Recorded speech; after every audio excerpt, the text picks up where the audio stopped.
What's up, everyone, and welcome back to another episode of the Commissioner's Office podcast. My name is Daniel, and thank you all for joining me wherever you are. If you're tuning in on Spotify or Apple, or maybe even watching this on YouTube, because this is a very special episode of the Commissioner's Office. This is the first episode where things are video now. We have a YouTube channel where all of the Commissioner's Office episodes are uploaded. Most of them are in audio form, but this is the first one that's going to be in video form. And for this first episode, I have brought on a very special guest, and that is my older brother, Zach, the host of the Onside Kick Show, which I was once co-host of. So, Zach, thank you so much for coming on the show again. Yeah, man, thanks for having me. It's a pleasure to be back. Especially, we're at home. As you can maybe tell, similar blurred backgrounds. We're both here doing our thing. So good to be talking ball with you again, sir. Yeah, I think this is at least your second episode time on the show. I remember we did one over the off season, I want to say last year. I remember we were talking, no, this was more than a year ago because we were talking about like Baker Mayfield on the Been a Panthers or minute. something. Yeah, It's been a little while. yeah. Hey, Um, I was probably a fan of him back then. I just want to say it kind of paid off. He got his bag, you know. He's a good player. he is. And so for this episode, we're going to be revealing our lists for the top 10 NFL head coaches. Um, it's been a while since we've done this kind of episode before, just doing a top 10 kind of thing. I mean, Zach, my podcast can be similar to yours, the one that you and your friend Gavin had. My episodes are kind of can get kind of esoteric sometimes. Another word people say is boring, but we're sticking with it. But you've been a podcast co-host for the last couple months. Mind telling the viewers about that? Yeah, sure. I mean, me and my buddy, we had a school on the show, or we had a oh my gosh, we had a show on the school radio. Yeah, forgive me for messing up. We're recording this late at night. But yeah, so University of Iowa, KRUI.FM, we had a weekly podcast where we just talked about football. We uploaded some of our clips from that show to TikTok, YouTube, Instagram, all that. Yeah, it was cool. We're kind of on a break right now. We finished our season one, but we may do some stuff in the future. But yeah, that was it. And then of course, it's called the Onside Kick Show, and that was me and Daniel's podcast in high school. We co-hosted that one, and it was such a great name, had to reuse. But of course, now the Onside Kick has been changed, so we'll have to see if we're gonna need to make a new name after all the new rules for the NFL this year. Yeah. Yeah, I guess with the new kickoff rules, we might have to change it a little bit. It's what is it going to be like 4th and 15 side kick show now? Yeah, I mean, I think there still is an onside kick, but you have to like announce it beforehand. I mean, Mhm. yeah, it's gonna be weird to see, but I'm excited to see how it turns out. Well, anyway, before we get into our list, so once again, did want to plug, unless you're listening to this on YouTube, you've already figured it out. Commissioner's Office now has a YouTube channel. All of the previous episodes are on there. And you can also check out our new Instagram account that is on. I'll be posting reels from the episodes from here on out. Really trying to get more of a consistent schedule over the summer, trying to get you guys some more episodes so you can hear more of my takes about everything. Um, Now, so before we get into our lists, Zach, I'm gonna hit you with something that we used to do back in the first version of the Onside Kick Show, and that is a little trivia question. Are you ready for Aha. this? Yes, I am. Hit me. Okay. So on Football Reference, they have their own stat, which is called AV, approximate value. It's kind of like their answer to WAR in baseball, which is trying to round up like exactly what it sounds like, the approximate value. So I have right in front of me the top 10 individual seasons in terms of approximate value. Um, and do you want to guess who the number one most valuable season in terms of AV is? This is individual season. Well, I want to say it's a defensive player, because Pro Football Reference has a lot of love for defensive players. It's either that or it's like Peyton Manning during his MVP season. But if not that, I would guess JJ Watt personally. And the reason I say this is because I think he quietly, well, not quietly because he won Defensive Player of the Year, but that one season where he broke the tackle for loss record, he had like 40 tackles for loss or some crazy stat like that. He had an insane year. I was looking at his stats the other day, and I remember seeing a really high AV. And not that I pay attention a ton to the AV, but if I had to guess, I would say it's probably Peyton Manning, that insane record breaking season, or give me JJ Watt on one of his defense player of the year years. All right, that is a good guess, but unfortunately, it is incorrect. Okay. So you weren't necessarily super far off about the JJ Watt pick. His best season in terms of AV was tied for eighth. That was in Okay. 2014. That was not the year that he had the career high in tackles for Yeah. loss when he had 39. That was in 2012, which was only in his second year in the league, which is kind of Oh my insane when you God. think What about a it. demon. That But was a dog. this is 2014, so this is when he came second in MVP voting, won Defensive Player of the Year, and had 20 and a half sacks. So that was 23 AV. But that was not the right answer. Peyton Manning, his I'm assuming you're talking about the Broncos Yeah, year in yeah. The record 2013. breaking, like the 55 touchdowns and 5,500 yards or whatever. I think it was like 53 touchdowns. No, something like that. So I'm looking that up. That is actually only at 19 AV. That's Um, crazy. Huh. Patrick Mahomes' 2022 season was about this, had the same 19 AV as well. There's a lot of players Wow. tied for this. So that is interesting. I would have thought that was higher. But Hmm. the number one season of all time in terms of AV, it's actually one that probably won't surprise you. It is LaDainian Tomlinson's 2006 season Oh yeah. that had a Yeah. whopping 26 AV. And I know that 26 number is a little bit hard to probably visualize for some people, but that's the highest. The next highest is 25. There's, I believe, three players tied for that. And it is Marshall Faulk in 1999, Lamar Jackson in 2019, and drumroll please, rest in peace, OJ Simpson in 1975. They all have Rest in hell. 25. So, but Wow. yeah, So, I mean, LaDainian Tomlinson, he scored so many touchdowns. I should have thought about that. It's just the amount of times you scored. I mean, I guess I was thinking about that with Peyton Manning, but yeah, hmm, yeah. So that's the year he won MVP. That was the year that he had 28 rushing touchdowns, yeah, 31 touchdowns from scrimmage. I think that's a single season record. The 31 number for sure is one of the most productive I think offensive seasons. yards of scrimmage in a season, I think it's Chris Johnson, I believe, because I he was had, talking, I was talking about touchdowns. yeah, yeah, touchdowns is definitely the record. Mhm. But yeah, 1,800 yards, 28 touchdowns, 113 yards a game, also putting up 500 yards receiving Yeah. on a 50 catches. So that kind of makes sense. The Lamar Jackson MVP year, that took me by surprise a little bit I because mean, if he's obviously up that was a there, great Cam Newton's season. got to be up there too, Let's see, I'll check that. Cam Newton. because he had 45 touchdowns that year, 10 on the ground. His MVP year had 21 AV, which is, I mean, it says on Football Reference it's tied for 40th, but there's like Well, a bunch of other players. again, that means just the So Peyton Manning record-breaking year was like 100th or whatever. I mean, that's kind of crazy to me. That's why it's yeah, approximate value because it's not 100% accurate, I you suppose. weren't super far off with the defensive pick though, because Aaron Donald was at number 5 in Yeah. 2020. Hmm. Got Alan Page, who won MVP. I'm assuming that's his MVP year in 1970. Probably So LT Derek Brooks on or there. Lawrence Taylor, that is. Lawrence Taylor.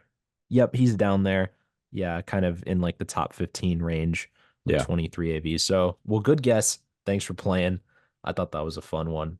Yeah. But It's interesting. we'll get into the main topic of this video, which is our top 10 head coaches. So, how I think we're going to work this is that we'll start off with I have two honorable mentions written down. I don't know if you did that. Yeah, Uh, I got and a few. then and then we can just start at 10 and then go all the way to up to 1. So since you are the guest, I will let you go first. Who were your honorable mentions? Well, I'll give you a spoiler for the rest of my list because all the active coaches with Super Bowl rings at some point in their career, all of them I put in my top 10, except for Mike McCarthy. Respectfully, I think that's an example of a guy who got carried by talent. I agree.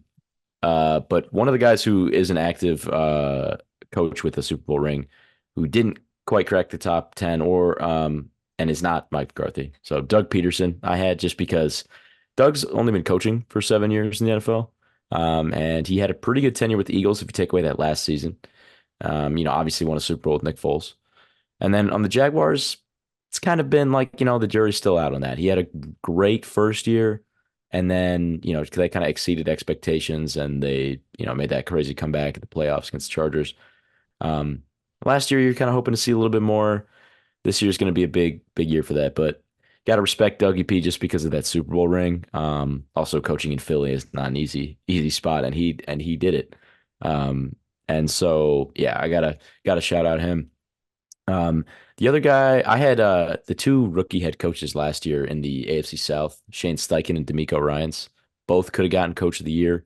Mhm. Um, I think, it's like I'm not going to put him in the top 10 just because it was like one year. And like this top 10, I don't know if you had the same thing, but I did like right now. Like I did, coaches right now. Like I considered their all-time status, but I also like guys like Sean Payton, like they're going to be lower on the list just because it's not, 2015 anymore. But yeah, D'Amico Ryan's, it looks like he's just an insane leader. And he brings a ton of energy to the locker room. There's a reason why that team was winning when they were so young. And then Shane Steichen, kind of same thing. Like thought he was going to have Anthony Richardson. He had Gardner Minshew, still almost made it to the playoffs. And that Colts team really had no business fighting for that playoff spot with the Texans. So I'll give you the honorable three right there: Dougie P, D'Amico, and Shane. I think those guys are, especially the last two, are going to be higher on this list later in their careers. Okay. Okay. Yeah. Doug Peterson did not make my top 10 either. I agree. I think it is funny because he is such a respected head coach, but like, you know, again, this is only his second team as a head coach. And I agree. He is a Super Bowl winning head coach, and that Eagles team was loaded. But again, I still do think he deserves credit, like you said. It's interesting you put D'Amico Ryans on there because I'm going to spoil it and say that he's actually number 10. Um, I I had him kind of on the edge too. I'm trying to employ kind of a mixed model of how much you're looking at the past and how much you're looking at currently right now. Yeah, that's Um, fair. so he's at number 10, but my honorable mentions, I have two of them. First one is Kevin Stefanski. He was just outside of the top 10. I was really split between him and D'Amico Ryans. And I know you're thinking, Daniel, he's got two head coach of the years, under his belt. That is true. And I'm gonna say what I say all the time, which is that Jason Garrett also has one and Matt Nagy also has one. So coach of the year is not the end all be all. Having two Right. though is helpful. Um, I do think he is a good head coach. I think the seat is starting to get a little hot for him because he has taken the Browns to the playoffs, but the team has just not really been as good as expected with, all the talent that they do have. But he has Interesting. overseen a very good defense, and the whole Deshaun Watson thing was not necessarily his fault, but if Watson can come back and play well, of course, the sky's the limit.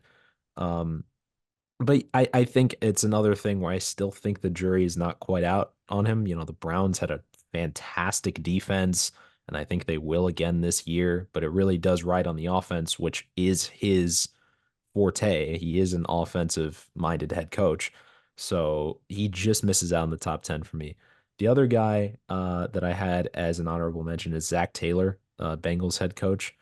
Um, I think I'm not one of those guys who thinks he's a terrible head coach. I really don't think he's a bad head coach. But I- the way I see it is just, again, if you're looking at postseason success, he has gotten to a Super Bowl, but there really hasn't been anything else other than that one Super Bowl run. So this is not a set in stone list. I mean, Marvin Lewis was the head coach for Cincinnati for what, 17 years, Yeah, he something didn't like do that, anything. 15.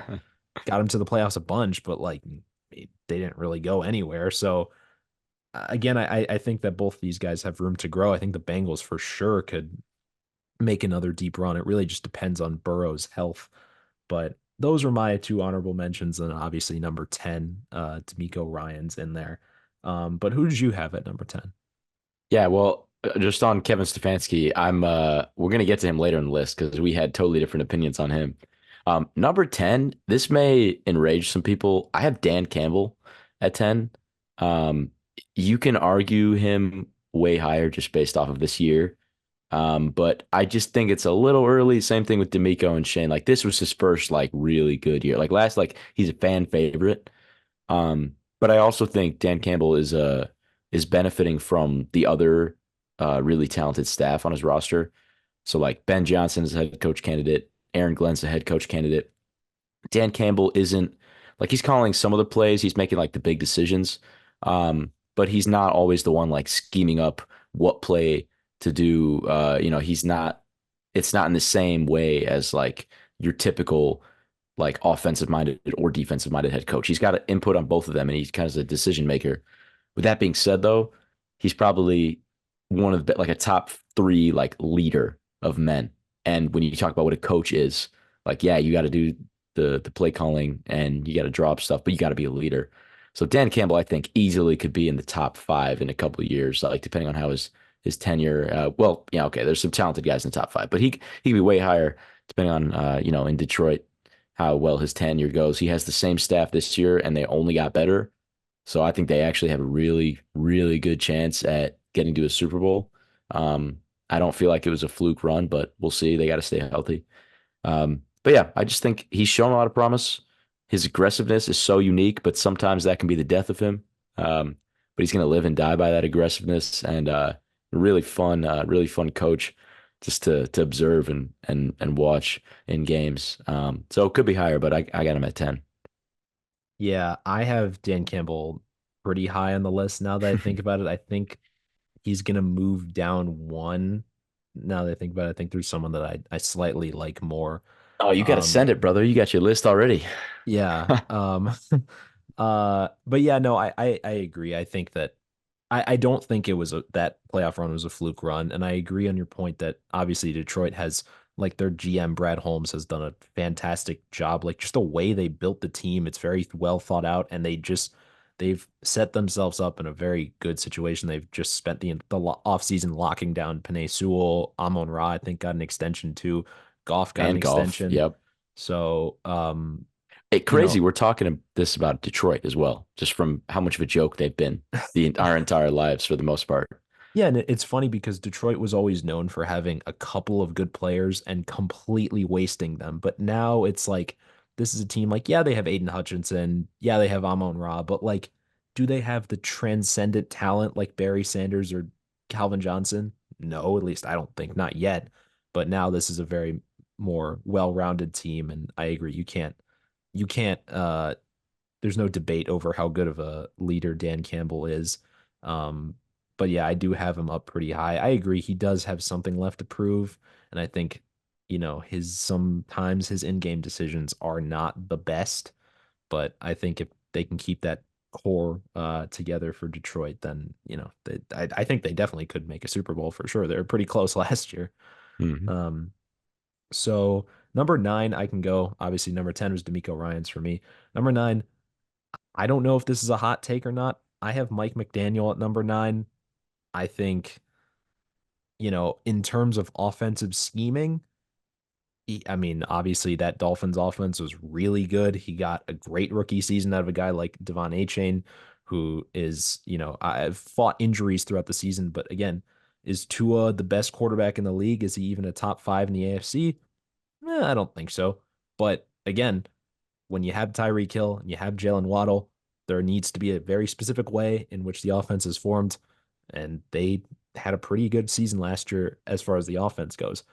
I think in terms of personality, he's a guy that most people can get behind. He has his quirks to him, but I think for the most part, the Dolphins players really like him. Um, and it's interesting because he had to take over for Brian Flores, who was actually pretty well respected and kind of fired unexpectedly. Um, but they replaced him with Mike McDaniel, who seems to be building a culture himself there. The reason I have him low is because, again, it's just he's unproven. I mean, Miami, yes, they got to the playoffs this year, and I know they were handed kind of an unfortunate situation with a really cold game in Kansas City, but like the playoffs are the playoffs, man. You have to be prepared. Like they knew that this was a possibility. They play in a division with three other cold weather teams. You have to be able to weather the storm. And I think that, especially in that playoff game, the play calling from the Dolphins just was not very good. And they just kind of ran out of gas. So I think that that's what's holding them back. I feel like the most high flying teams oftentimes are never the teams that actually win. Like you think about those Broncos teams with Peyton Manning. Sure, those teams were loaded, but what actually ended up bringing them the Super Bowl ring? The defense. So I think that, again, the Dolphins still have some growing to do, and I still think that Tua especially and the Dolphins need to prove themselves with a playoff win. So if they make a deep playoff run next year, sure, he can go up the list, but I have him at 9 just because I think he needs to prove himself. But he's a brilliant offensive mind. I'll give him that. Yeah. I mean, it's a crime, but I don't even have him in my top 10, which is sad because he's probably like my top three like favorite coaches in the league because he's just Mhm. the biggest meme. And I mean, let's just say like he is very much a Shanahan disciple, right? Like he's super creative. He like knows his scheme. We need all like 99 speed guys like everywhere. Like he knows a scheme. He gets the players for that scheme. Like he knows how to operate. It's just same thing with Shanahan.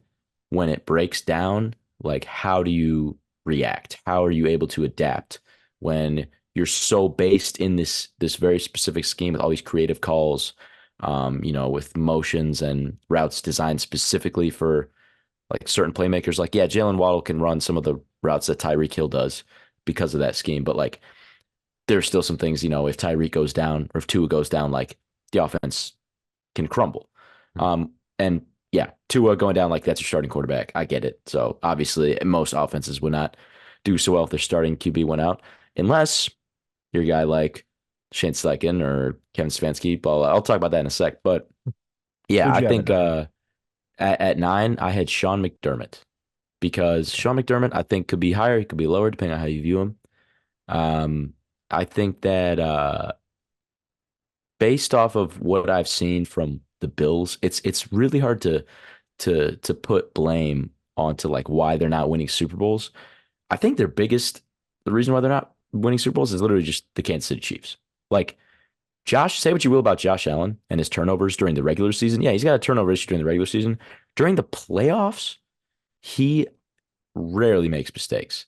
Like he goes from a borderline top five quarterback, like maybe in that 4 or 5 range in the NFL, to like a top two quarterback when he's in the playoffs. He plays incredibly. And that's without having, Stephon Diggs playing at his peak because he was pretty inconsistent there. Like phenomenal. But then you see the Bills defense, which always has had so much talent. They seem to fold in the playoffs as well. And so for that reason, since Sean McDermott's a defensive guy, I'm putting him a little lower on the list.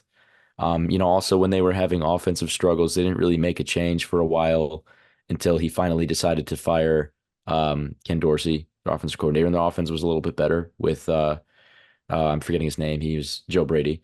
Um, Hmm. so it took him a little while to adapt to that change. Um, Now is going to be a big test because their offense and their defense are both kind of rebuilding a little bit. But you had so much talent in this defense. The secondary was incredible. Now you just cut like 3 of your best guys: Micah Hyde, Jordan Poyer, Travis White are all gone. Like, so it's going to be interesting to see where he takes that defense. So I have him at 9. Just got to see some more consistency, especially in the postseason. Yeah, Sean McDermott, he's on my top 10. I did not put him at 9, obviously. But yeah, I mean, I think, if we did this a year ago, maybe coming into the season or the year before that, I could see people putting him at 5 or maybe even in the top 4. But like this season was really I think it moved him down the list for me. And you are right, of course, about Josh Allen, and does he deserve some blame? Maybe. The turnovers are the problem, but Brett Favre was successful, and they are similar in their gunslinging tendencies. And, um, I think part of it for me, though, is that, I mean, I was talking to someone at work about this today. It was like, people are like, yeah, the Bills can't get the job done. It's got to be because of Josh Allen. And we were talking about the overtime rules. And I was like, well, here's the thing, man. Like the Bills, people are like, well, they should have won that game versus the Chiefs 2 years ago because they didn't win the coin toss. And it's like, okay, fine, but they also could have won by not letting up 75 yards on 13 seconds. Like, and then they fired Leslie Frazier, and I'm totally not biased because Leslie Frazier is an 85 Bear and forever loved. But like but like Sean McDermott is a defensive minded head coach. Like at some point you have to take responsibility for your own baby, So yeah, sure, he's developed Josh Allen, but again, that's not his mind as a head coach. It's the Mhm. defense. But the other thing for me was like, again, we don't know how accurate this is, but the whole like stuff that came out this season about how he's just generally like has been kind of irritating and off-putting to some employees within the organization. I'm not even talking about like the whole 9/11 thing. I Like was, I was about to bring that up. coaches say dumb stuff all the time. That was stupid, but like, okay, fine. But just again, you have to be able to be a consistent voice of reason. And, you know, I'm not going to conclude that Sean McDermott isn't at this current capacity, but with all that reporting that came out, there's reason to at least doubt that. So I agree. I think his stock as a head coach has taken a hit, but he still cracked the top 10 for me. But I don't disagree necessarily at 9. At number 8, for me, I'll go first this time. I had Mike Tomlin on here. Oh, Is wow. that a hot take? I don't know. Maybe I it think is. that's a boiling hot take. Did you have him higher or I just had not on the him list? way higher, way, way higher. And here's what I will say. So this is again, the reason why Mike Tomlin for me is in the top 10 is because he again, just the ability to take these Steelers teams which have more or less been good but not great and consistently get them to the playoffs, I think and get the winning records, that deserves credit. I think that in that way, I think like 3 years ago, he was like top four head coach. I think the landscape has changed a lot. Um, but the thing where this may not even be Tomlin's fault. This may just be a larger structural problem within the Steelers, but it's just the stubbornness and the inability to really kind of feel the issues within the team is where I kind of struggle with. I think Tomlin has some blame for it, at least. Part of it may be the ownership and the front office, whatever, but it's you kind of just know what you're going to get with the Steelers. I feel like you know that the offense is going to be the problem, and you know that the scapegoat is going to be Matt Canada, and it's like they're not really addressing the actual parts of the team. Whereas, like, was Kenny Pickett really ever the guy? I don't know. Was it really the best decision to draft him? These are things that I think Tomlin has avoided glaring problems with the team in the name of staying competitive when they know that they're not going to win a Super Bowl. You know, their best chance was probably in like 2018, I want to say, and that was when they ran into the Patriots in the AFC Championship and they lost.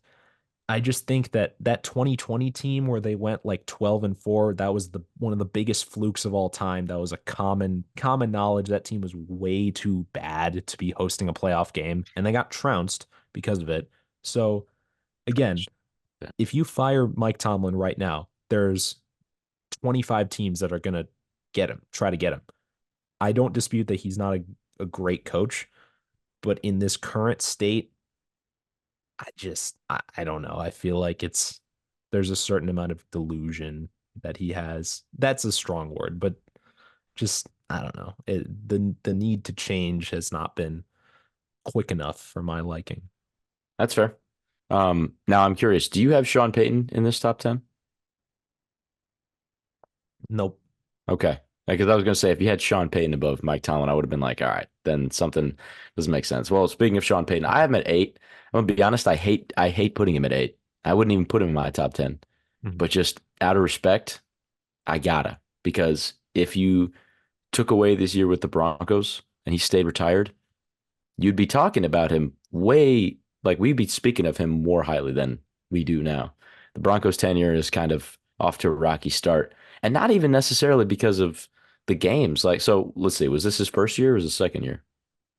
I want to say this is his first. Yeah, I think it was because this was Russ's. Yeah, this was because it was Russ's second year, but the first year they had Hackett. So this was his first year. Um, Mhm.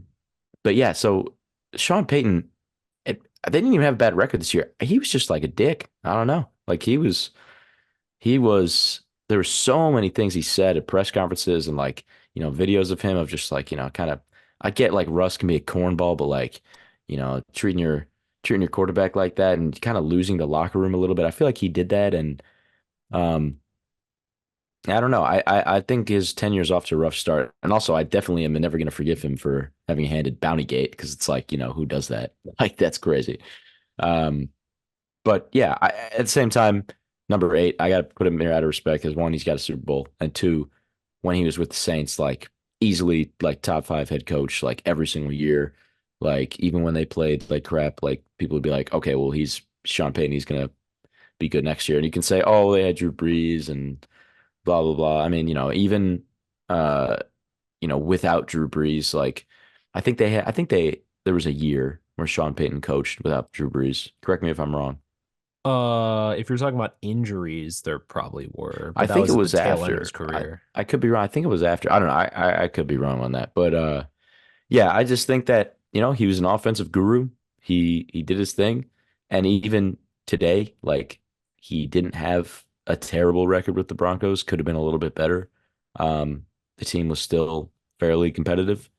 So I'm not even a huge Sean Payton fan. I just kind of put him here out of respect. Yeah, I agree, honestly. I think like for those reasons you mentioned about him not being like losing the locker room, that's in my opinion why he wasn't even on the list for me, just because I mean, again, what was he supposed to bring? Like the sense of, being an offensive mastermind, but also just like the veteran presence, the Super Bowl winning head coach, just like the aura that Sean Payton is going to bring. But like, what is he doing like 3 weeks in, like yelling at Russell Wilson on national television? Like, dude, like he's a veteran QB. Like, I thought this is like day one. Like, coaches are supposed to not do this. And then, like, just seemed as the year went on, he just kind of lost interest in the team. Like, he basically benched Russell Wilson and was just kind of like, yeah, whatever. Like, I mean, even though they were still technically in the hunt, and then their backup QB, what like who even like their backup QB was what like Jared Stidham or something? Like I mean, I think that he's insanely respected as he should be, especially with the Saints. But I I I could see him I can see you putting him in the top 10 over Sean McDermott. That's pushing it for me if we're thinking about currently. But if you're Sure. gonna take Sure. the That's angle valid. of being prestigious, I get that. Hmm. But I'm not mad at that. Um, who did you have it? Actually, no, I'll go first because number 7 for me was Sean McDermott. We've talked about him already. I feel that he bottom line is still a guy that a lot of players would want to play for. And I think I mean, this might be a cold take here, but this is a pivotal year for him, especially because just if they are really flat this year and win like 5, 6 games, like, dude, he might be gone, man. Like, I don't know. But if they if they put up like an 8, 9, maybe even win, like get into the playoffs type season, like that would be a real revival for his head coaching pedigree. So I put him at 7 just because I feel like he's still pretty like people still respect him. Yeah, sorry, the dog is acting crazy. Yeah. Yeah, number 7, I had Matt LaFleur. Hate doing that as well as a Bears fan, but I just think he is a phenomenal offensive mind that knows exactly how to exploit teams. Um, I think that sometimes his own offense has let him down, like the players on the team. I think him and Rodgers kind of butt heads a little bit, and they weren't the best chemistry. Um, But you see what he did with his quarterback without Rodgers. This team is so young. I mean, so young. They had Aaron Jones, obviously. Um, I think his ability to kind of use Aaron Jones as well as like a kind of a Swiss Army knife, receiving and running, but it's not like in a consistent way where you can read it like, oh, he's going to get 5 catches every game. It's like some game he has 10 catches, some games he has zero, but he has 150 yards on the ground. Like, I just think that he's a really talented young guy, and I hate gassing it up because I'm a Bears fan, obviously. Like, hey, can you not bark while I'm doing my segment? He's angry at Matt LaFleur too.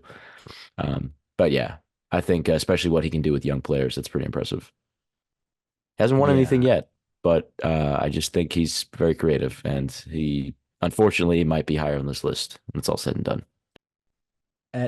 So I will say Matt LaFleur is not in my top 10, and it's probably a bad take. I know this is kind of a long running take that I have is that I don't personally think Matt LaFleur is like an insanely good coach. Of course, my opinion is starting to sway a little bit because of this year with Jordan Love and how young that Packers team was. I felt that with Aaron Rodgers, the best thing that LaFleur really did was kind of just stay out of the way. And he started to do that less as and Rodgers just started to become more of a jerk. So like I sorry if that's a bad take, but like Aaron Rodgers is Aaron Rodgers. He started to become a little bit more of a diva and then LaFleur just wasn't having it, and that's why he left, in my opinion. That's why Rodgers is, I mean, that's how him and McCarthy got along, in my opinion, too. So if Jordan Love continues to develop and he turns into another Aaron Rodgers, God forbid, then yeah, he'll Here's crack the to top hoping 10. not. Yeah. Um, but yeah, he didn't make the list for me. So 7 was LaFleur. Who was 6 for you? 6, I have your favorite coach, Kevin Stefanski. I'm gonna be honest, I totally disagree with everything you said. I'm gonna be so real. I think he was able to elevate a team that was so terrible. It was so the play like Joe Flacco was the quarterback. Like he's he's not a good quarterback. He's not. I'm being honest. Like, and yes, all credit to Flacco. He had a great season. He had a great half of the season. That you can only put so much on Stefanski. So I'm not saying deserves all the credit for Flacco because he was slinging there. But Flacco has been out of the league, like been a career backup for a minute now because of inconsistencies and blah blah blah. He's a gunslinger. Um, but not just him. Like the O line was destroyed. They lost both their tackles. I was writing an article about this earlier. Uh, Jerome Ford was their starting running back the whole year because they lost Nick Chubb. And he was a beast, like, random, like probably fifth rounder, undrafted running back.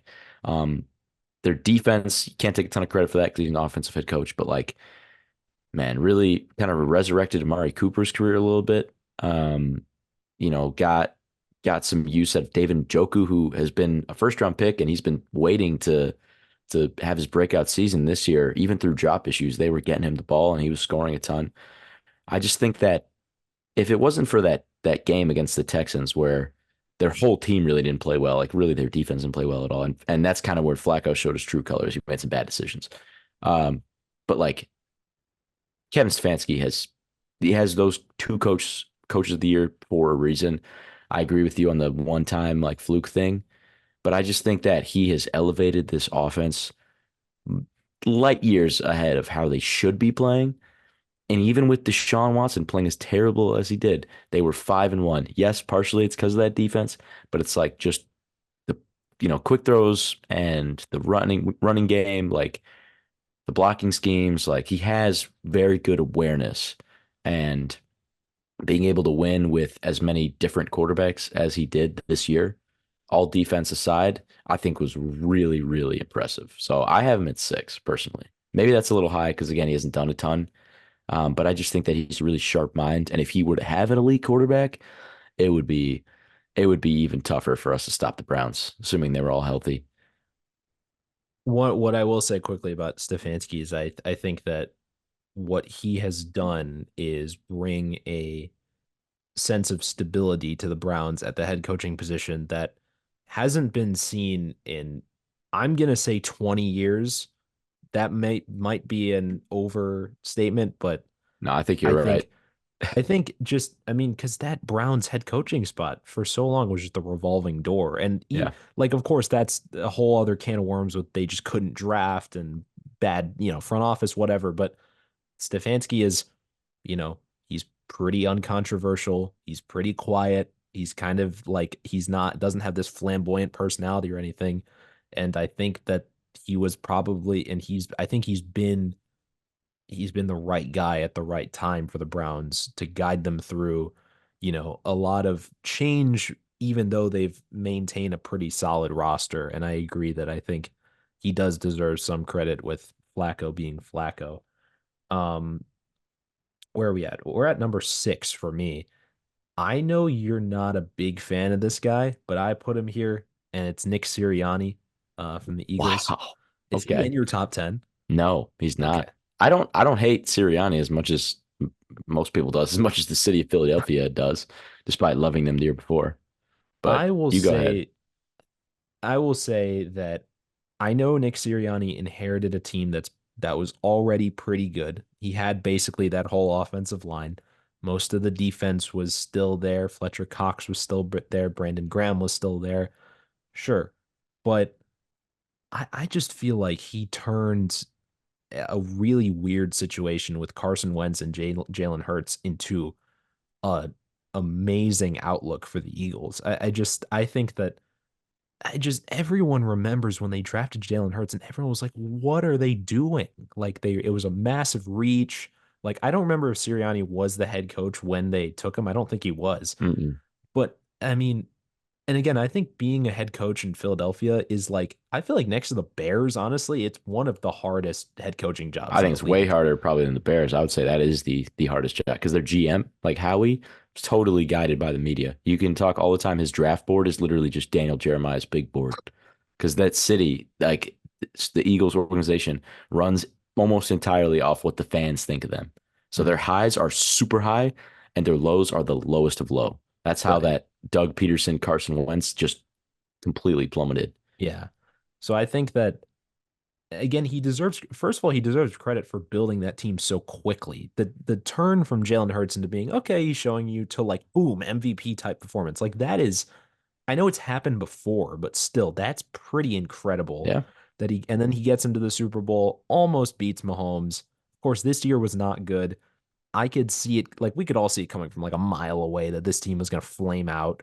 They did against the Bucks. Now they're losing Jason Kelsey. So it'll be interesting to see how he deals with the a little bit of negativity. But again, I still think the Eagles have a really solid team. They had a pretty good draft. They got Cooper DeJean. Um, they took another corner, didn't they, in the first round? Yeah, Uh, Quinion Mitchell, Quinion Mitchell, right? arguably the best corner in the draft, trade up to get him, and that's Right. that's the thing, right? They're going off of Daniel Jeremiah's big board, whatever. So they're getting like the media best player available, um, but still, it's good players. I love Yeah. Quinion Mitchell too, and Coop, obviously, go Yeah. Hawks. Like they got two dogs right there. Yeah. So I would say that I know that he's kind of a polarizing figure, but the way that he's transitioned the Eagles and continued that winning way that Doug Peterson helped build, I feel like is I mean, I feel like a year ago people would put Sirianni in the top 5. I have him at 6, which I think is reasonable. But Yeah, I just who'd you have at 5? You could say something I whatever. was just going to say, I think Sirianni was polarizing to me, so that's the only reason. Again, just a little too early, but I agree. I don't hate him as much as other people do. I think the biggest thing for me is he doesn't seem like the leader. Sorry, he seems like an okay leader, but as like a motivator when they're down, I don't know if he can get them back. Like I think he gets shook. So yes, I will actually stand on that. I don't think he's the best leader in that locker room. I think he's pretty smart as a play caller. However, using the Philly or not the Philly special, the tush push like over and over again. It's kind of corny, man. I don't know. He was pretty much just playing Madden. Uh, yeah, I feel like Nick Sirianni kind of runs his offense as like a creative dude with a Madden playbook, kind of using the cheese plays over and over again. And then when he gets figured out, he gets kind of bummed. But anyway, number 5, I had Kyle Shanahan. You can argue he's way higher up Ooh. here, but I just think. there are better coaches in the league. He's not at five because he's a bad coach. He's at five because I think there are just four other better coaches, and they're all Super Bowl winners too. So Kyle Shanahan, he's close. He's like right on the edge to just get over that hump. He just needs to win a Super Bowl. This was his best season by far. Yeah, he had a great team, but he took a 6th round pick, last pick in the draft, Brock Purdy, 7th rounder, like into an MVP candidate, which is what he was, and Chris McCaffrey MVP candidate. Um, and he's made this borderline unstoppable offense. And the Chiefs defense was no joke this year. They almost took it to him. Again, it's a matter of like coin flips and like who gets it first. Um, this year he didn't. I don't feel like he choked under pressure, which is what he usually has done in the past. So I think it's time to give him his flowers. And for me, like the top five, like there's like 10 through 6, you can argue is like, up and down, blah, blah, blah. I think like the top five coaches are like miles ahead of 6 through 10. And the four guys I have above Shanahan are like best of the best. So you can argue Shanahan's like a top 3 guy. He just, like I said, he needs to get his ring. He needs to get over that hump. He's got an I insane coaching tree right now. Mhm. I agree. Shanahan is not 4. He's higher for me. At 5, I I had had him at Dan. 5. Oh, you had him at 5. Okay. Yeah, yeah, yeah. Okay. Um, man, so there must be someone that I'm completely missing here for who's going to be in top 4. I'm going to be interested to hear what that is. Um, wait, so are you saying that did you say that Kyle Shanahan choked again? Is that what you're saying, or you're saying No, that he I'm saying this is the didn't? first time he didn't. Okay. And Yeah. so he's getting better. He's learning. Yeah. Because I think that they just got outplayed at the end in the Super Yeah, Bowl. And that's like what I'm saying. It's a matter I, of coin I'm flips, who gets the ball first, yeah. that kind of a thing. I'm just gonna say this now. Like I am a Chiefs fan. Like not on Bears are number one, but like I like the Chiefs. Our family is from Kansas City. And but as much as I like the Chiefs, I kind of wanted the Niners to win. I was just like, just give them one. Just give Right. CMC his ring, give Trent Williams his ring so he can retire. He hasn't done that yet. Hmm. CMC just signed an extension today, so they're reloading. But yeah, I agree. I'll talk about Shanahan later. So who's your number Um, 5? number 5 was Dan Campbell for me. Okay. I do agree with you though. I think that the top 5, and I think Dan Campbell's kind of borderline, but I think like the upper echelon of the list is pretty far ahead of the top 10 coaches. It is also, I mean, it is a time of great change. Of course, I was telling Zach before, I did an episode on the top 10 head coaches on another kid's podcast years ago, and the list looked completely different. There's no Yeah. Pete Carroll, there's no Bill Belichick. Belichick. Yeah. And I guess I will preface this now. There are no incoming first year head coaches on the top 10 because like how can there be?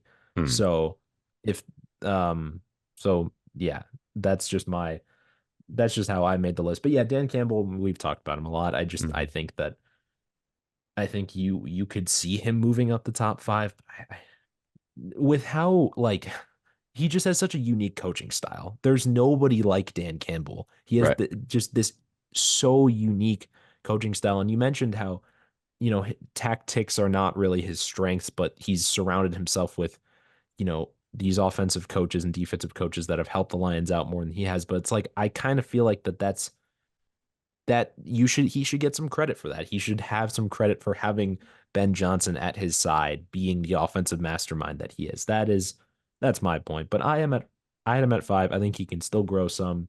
And I think this is a big year because this is probably the best Lions team we've seen in a really long time. They're gonna have to, I mean, they need to This is win this the best division for Lions team sure. we've ever seen, without a Yeah. doubt. This is the Yeah. best the Lions have literally ever been in the history of their franchise. So, like Yeah. statistically and everything. Who'd So you have yeah, at number 4? number 4, I had John Harbaugh. Okay.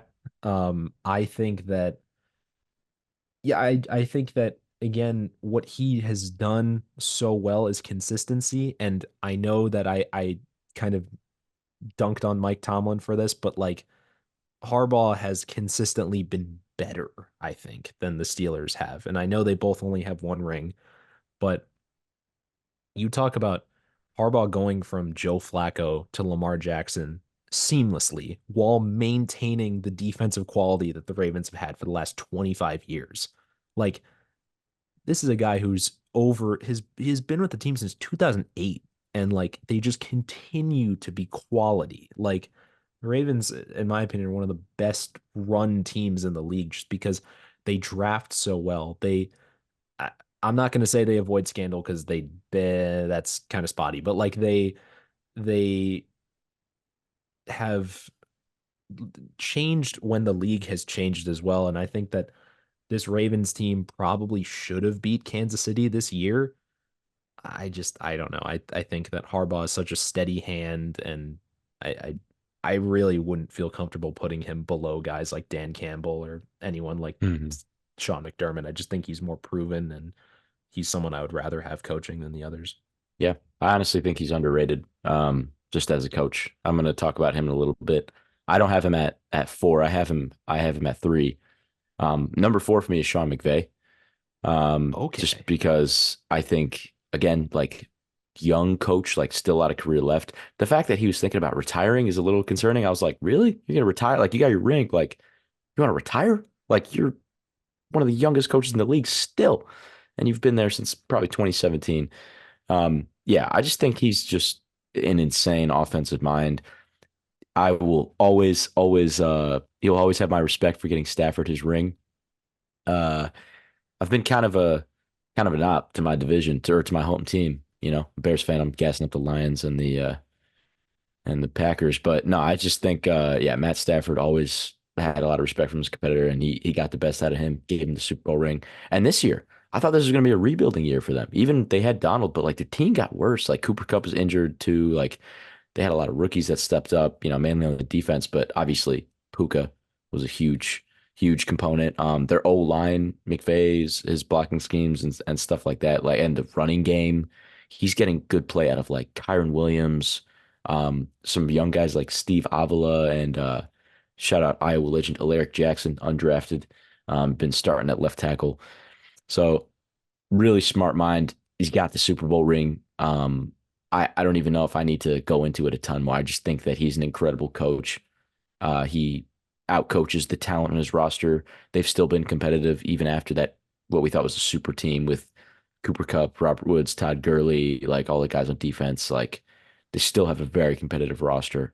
And there's a reason why Matt Stafford hasn't retired yet because he still believes in McVay and um, they're going to try and compete again. I don't think they're going to rebuild anytime soon. Well, maybe after Stafford, but we'll see.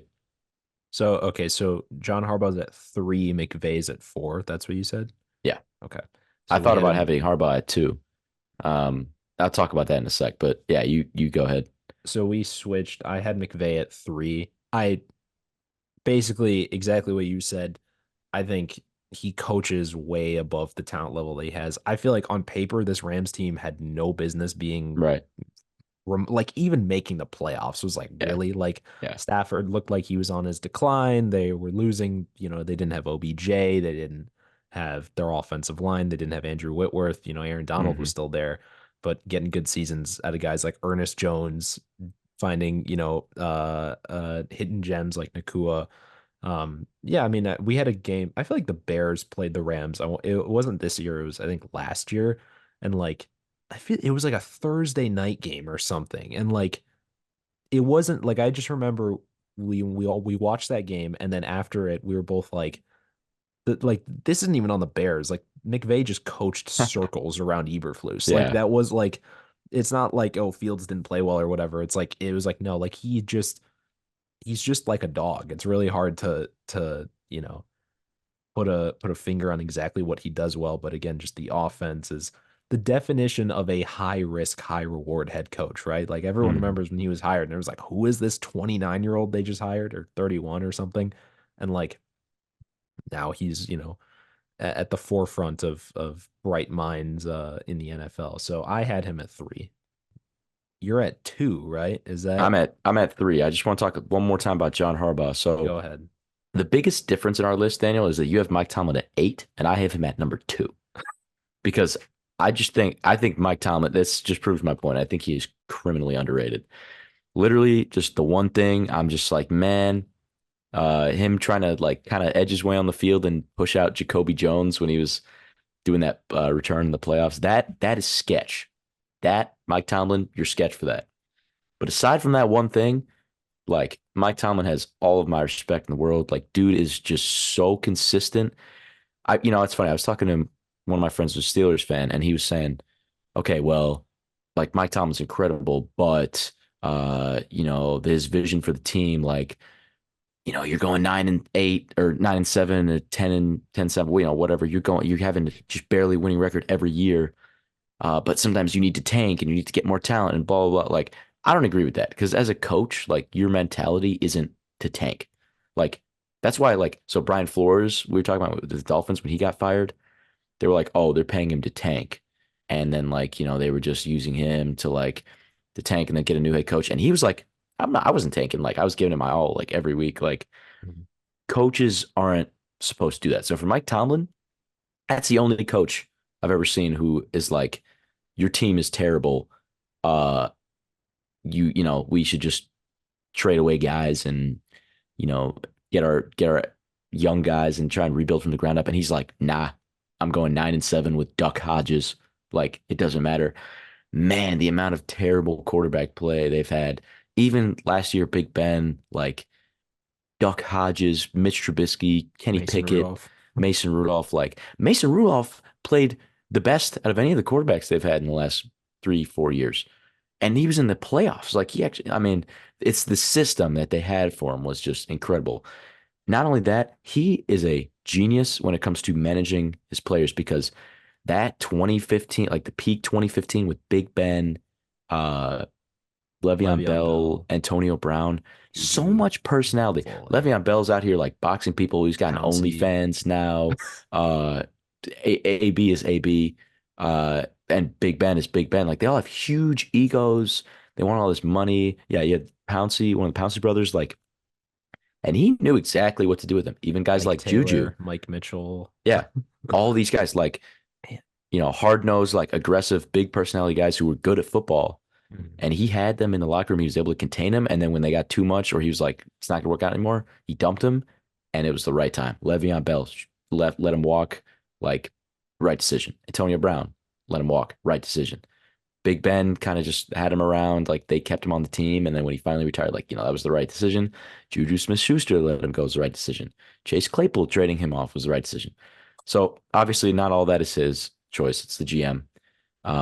But dude is just so consistent at managing the locker room. And here's the other thing with John Harbaugh. When I was thinking of where to put these two guys, I'm gonna read these stats to you real quick. So win to loss is pretty similar.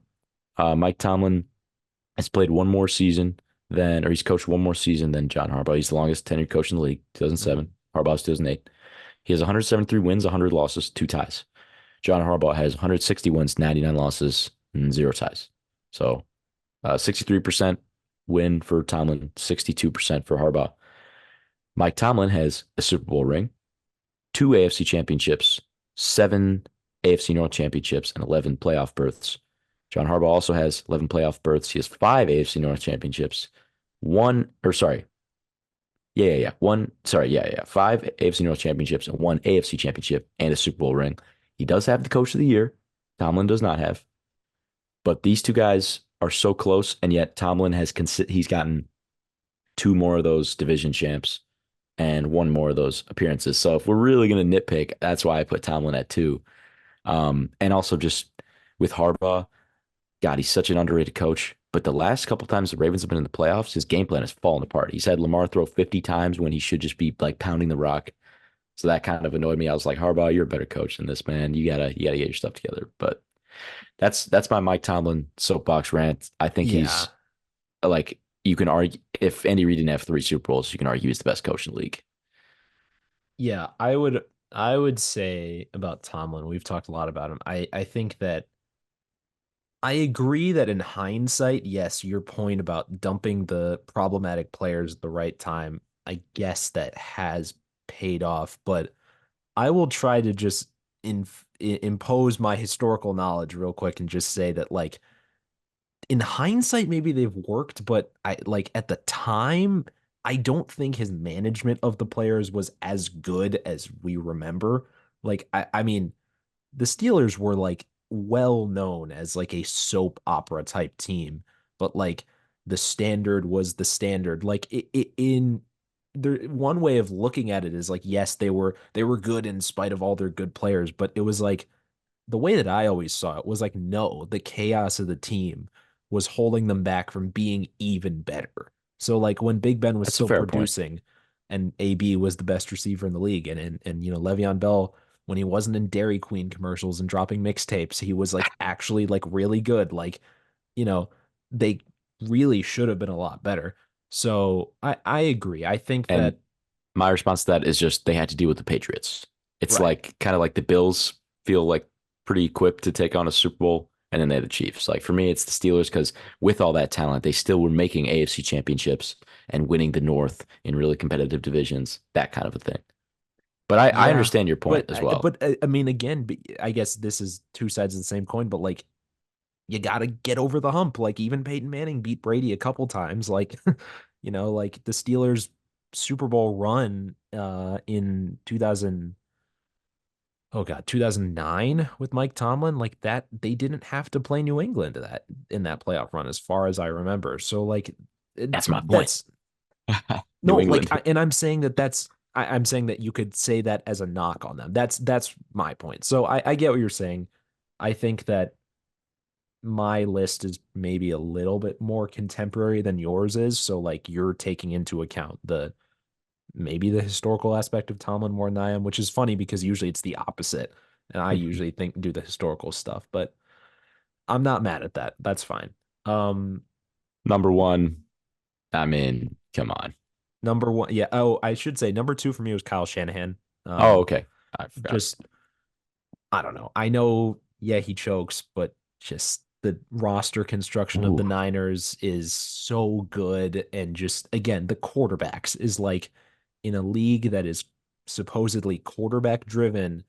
He's gone to a Super Bowl with Jimmy Garoppolo. He's gone to a Super Bowl with Brock Purdy. Like he just has built a system that is so unique in the ability to carry major quarterbacks, you know, or two different long-term starting quarterbacks to success.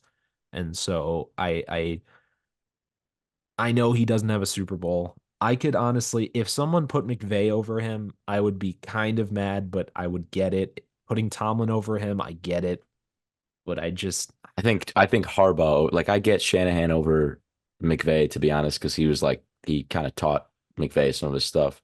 But I think Harbaugh over Shanahan is or Shanahan over Harbaugh is really interesting to me. it's just I feel like I don't know. It's a tough one because I don't think that in general Harbaugh has been a lot better in the postseason. He has one ring. Okay, fine. But Shanahan's been to more Super Bowls. Like, I mean, you know, That's that's true. just my opinion. But I think the larger point is that, again, these top 4 or 5 head coaches are so much better than everyone else. I was scared that number two was going to be Kevin O'Connell for a second. I was like, oh God, what did he do here? But yeah, number one for you is Andy Reid. Oh yeah. I Okay. mean, need we explain 3 Super Bowls? Like, Yeah. bro loves cheeseburgers and he loves winning. Like Mahomes or not. Like Alex Smith, he was taking Alex Smith to the playoffs. Took the Eagles to a Super Bowl, not a win, but to a Super Bowl.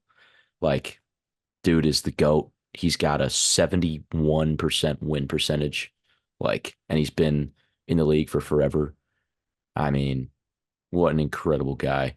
And just a Yeah. great all around dude, too. There's no controversy with Andy Reid. I don't know what you're talking about because my number one is Todd Bowles. I'm joking. I'm joking. I'm Hey, joking. shout out Todd, though. He runs a Yeah. good defense. Yeah. Yeah. Good coach too. Yeah, I agree. I think the funny part about Andy Reid is that for so long, up until 4 years ago, basically, he had this reputation of kind of being not like John Harbaugh, but like being a Kyle Shanahan, kind of like, oh, great in the regular season, but he doesn't do crap in the postseason. But you know, you get Patrick Mahomes, and now you have 3 rings. And so I can't wait for in the future the debate among the Gen Alpha children is going to be like, ooh, but Mahomes carried Andy Reid just like Brady and Belichick. Yeah, I was about to say, I think that it's going to be different though, because, Belichick really, for most of his career, he was with Brady, and Andy Reid had plenty of his career without Mahomes. And yeah, he never got that Super Bowl, but he still went to a Super Bowl. He still won a ton of games. Like he had Tyreek Hill and Travis Kelce develop as weapons, guys who were third and fourth rounders, like, with Alex Smith, who was a guy who the Niners kind of gave up on after trying to make him work for a while. So I think he has a little bit more reputation established as a coach without his, GOAT quarterback. And so for that reason, I think when it's all said and done, I think Andy Reid probably doesn't have a ton of years left coaching. But I think that for that reason, if he wins a few more Super Bowls with him and Belichick, it's gonna be a different conversation. And people are gonna respect Andy Reid, and then it's gonna be like, oh well, did he make Mahomes or blah blah, So Mhm. I think it is the same in Brady as though like it's hand in hand. There is no Mhm. Brady without Belichick. There's no Belichick without Brady. There is probably not a Mahomes without Andy Reid, and maybe you can argue that Andy Reid isn't as great as he is without Mahomes, but I do think Andy Reid did establish himself as a coach even without Yeah. Pat. Well, it proved to be true with Brady and Belichick, right? Belichick carried that Patriots team, dragged them to the playoffs with Mac Jones, and then Brady went on, won a Super Bowl with the Buccaneers. So Mhm. I, I agree there. I think that I would say I have a question for you though. So let's say Reed wins just one more Super Bowl or something like that, for the sake of argument. Is he in your top five head coaches of all time? Is he top 10? Oh yeah, I would say so. I would say he's top five for sure. I mean, Really? I need to do some more thinking of like, guys with like the career wins and stuff, Yeah. like the legends. And Yeah. Belichick having five is tough to beat. Does he have five or six? He has the three in the 2000s. He has uh I think he has three in the 2010s, right? yeah, and then he has the Rams one, 28-3, and one more. He has I think five or I think six. he's Yeah. five. I think he's Yeah. five because Brady had five with the Mhm. with New England. Yeah. Um, So did he have five with New England? Okay. I thought he had six and then the seven was Buccaneers, but I could be wrong. maybe he had six. I think I'm But missing yeah, one. regardless, I think that's tough to beat. But if Yeah, Andy Reid gets a fourth, then yeah, we're definitely talking about greatness right there. yeah. That's an interesting argument. Off the dome, I feel like he's top 10 when he retires because Yeah. I feel like I'm we're probably way over past how long we should be recording right now, but I off the dome I was thinking like in no specific order, Belichick, Hallis, Shula, I'd take over Reed, like maybe Vince Lombardi. I would not have Parcells over him. I don't know if I'd take John Madden, rest in peace, over Andy Reid, honestly. Mm. But that's just off the top of my head. That'll be Um, it next episode. When we yeah, talk about yeah, all-time coaches. yeah, that'll be next week. I think we've covered this one. But yeah, I'll probably throw in a graphic of Zach and I's list of the top 10 head coaches. Zach, I appreciate you coming on to the show and telling me your top 10. This was fun. It's been a pleasure, my friend. Thanks for having me on. Yeah, no Follow problem. the Onside Kick Show on TikTok before TikTok gets deleted.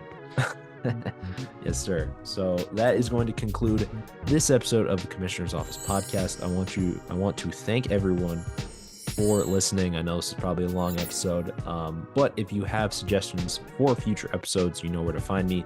Hit me up. You can either find me on my social media or go message the Commissioner's Office account. I'm trying to get a more consistent schedule this summer for sure. If you enjoyed, had some comments, let me know. Always open to new suggestions.